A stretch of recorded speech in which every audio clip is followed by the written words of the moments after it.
You ask Tiger to solve. This deals with linear equations with one unknown. The final result is y equals 12. Let's solve it step by step. Group all constants on the right side of the equation. Subtract 16 from both sides.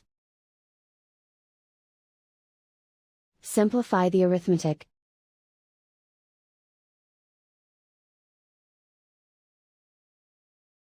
Isolate the s. Divide both sides by 6.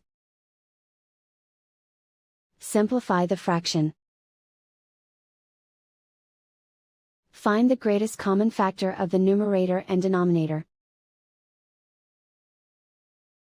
Factor out and cancel the greatest common factor. And so the final result is y equals 12.